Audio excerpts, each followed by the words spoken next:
Bitch, please do not ask me what I do. Keep it big 30, but I still might slide. Smoking big 30, niggas big 30 on the gun. Keep on talk that shit, he might not talk no more. That boy scared of these streets, he don't walk no more. Must be dead in his sleep, how he talk to hoes. Must be scared of this beef, what you talking for? Mac on my side, if we catch bro like he gon' die. And my niggas been packing it on ride. What's good, everybody? It's your boy Lice on a case, and we trying out every world boss blade.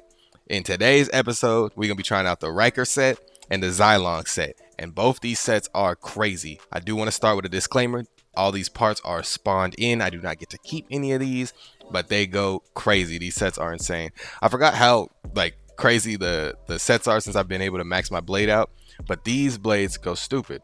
I'm more in favor of the attack blade just because attack is kind of insane right now.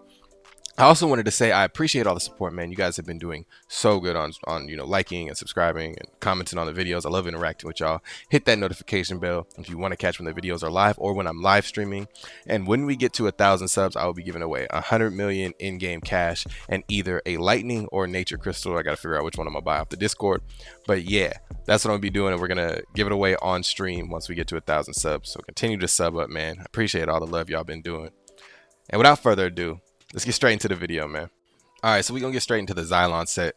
For starters, this build is extremely tanky. No matter what you have on it, these pieces just really boost the stamina and defense a lot. So it's very tanky.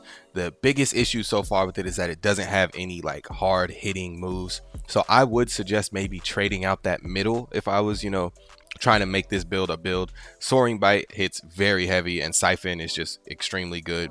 Obviously, there's a lot of moves now that have disable your healing properties, but it's still an extremely good build, very defensive, and it's just super tanky and can deal damage with the Siphon and Soaring Bite or Scoring Bite, whatever that move's called. Except that move misses a lot. There is an issue. I started having to just go still. I had to stop moving and then throw out that move, and it really started becoming more consistent and getting a lot of that damage that you wanted. Yeah, so I would probably change out the middle one. You don't have to go chains, but chains it's just such a good move for me, so I'm gonna use it anyway. So if you weren't paying attention, I was just fighting a 3100 level.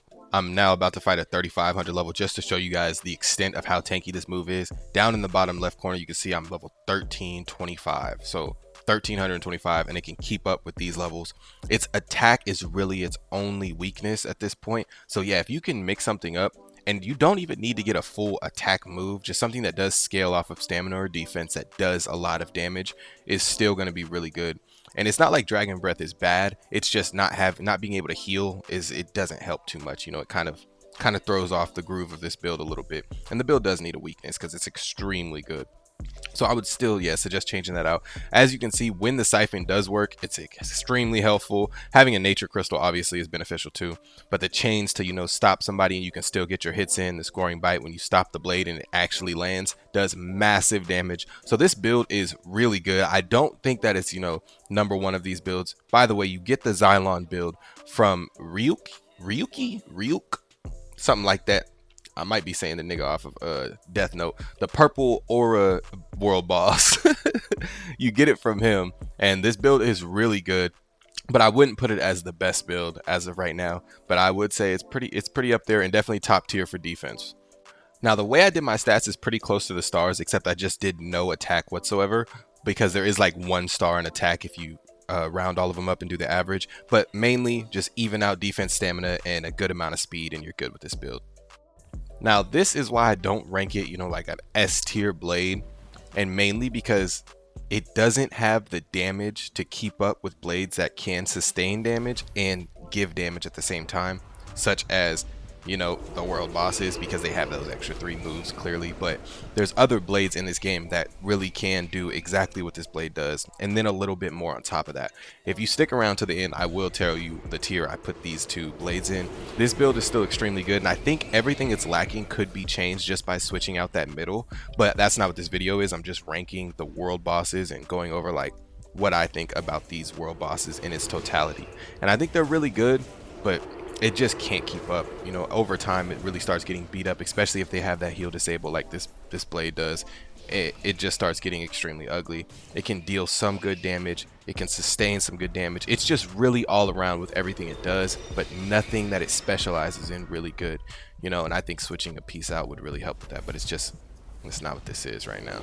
So as you can see, it's keeping up for a long time, but over time it's just really getting beat down.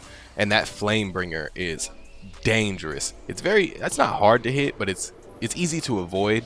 So when you get hit with it, it just hits like a truck, bro. And you can see I'm chained up. There's not much I can do in this situation. I'm trying my best now. I done put myself in a bad situation. I definitely could have won this match if I played a little more strategic, but the point is, it's not as good. Now we're about to move on to the Riker build, which you can get from Shin, and boy is this build a monster. I mean, I'm going to be working on getting my own version of this build. I'm about to start grinding out Shin. I did not realize how, I don't want to say OP, but just good this build is. It's a really good, I hope it doesn't get nerfed. I think there's a lot of other things that need to get nerfed before they nerf it, but this Flamebreaker move, I never realized how good it was, because when I would fight Shin, my health would go down considerably, but I didn't realize that was the move that was doing so much instant damage, because it was hitting from so high up, and it's kind of out of your field of view most of the time, especially if you accidentally click the analog on PlayStation. But that move is absurd, especially when you have a little life steal. It's game time. And at first I thought, well, I'm just hitting these little minions, so it is what it is. I guess I'm gonna just, you know, take it as it is. Bro, even against Shin, that move mops. I don't think we need to see me fighting this, but I'm gonna whoop him anyway. I know this is what y'all wanted to see. So even against Shin, bro, Flamebreaker is outstanding. It's amazing. And I'm probably going to make a video, make an argument for it being one of the top moves in the game. I understand how cold reboot and acceleration is. I'm not saying this can outbeat both of those. But if you put those moves alone, dolo, and then you look at Flamebreaker, this move might be the coldest move in the game. The only problem is it's so easy to dodge. You really have to have something to set them up. So I was thinking about getting, you know, the lightning move or something so I can stun them real quick and then boom, hit them with that.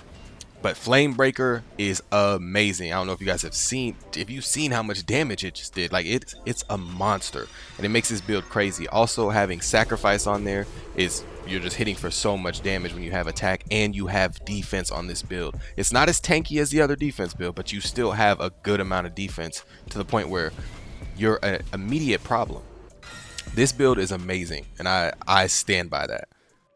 The only thing I'd be willing to switch out is the bottom, because shield, it's a good move, especially when you want to get out of a situation where they have, you know, like gravity or something like that, where they're holding you in, or a tornado, and you want to push them off you. It is a good move, but it's not doing much attack, and you know, now you benefit from swapping and mixing and matching. I would take that out.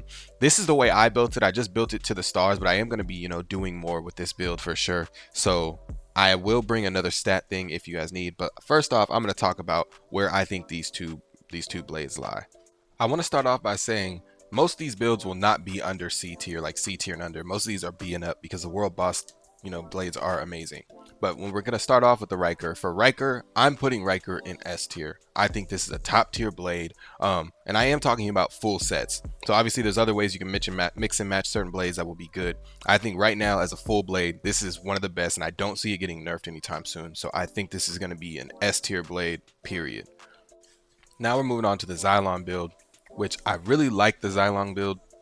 It's just defense is kind of lacking right now. It's lacking to the point where I can't put this in an S. I don't even think an A tier. Well, I might be able to.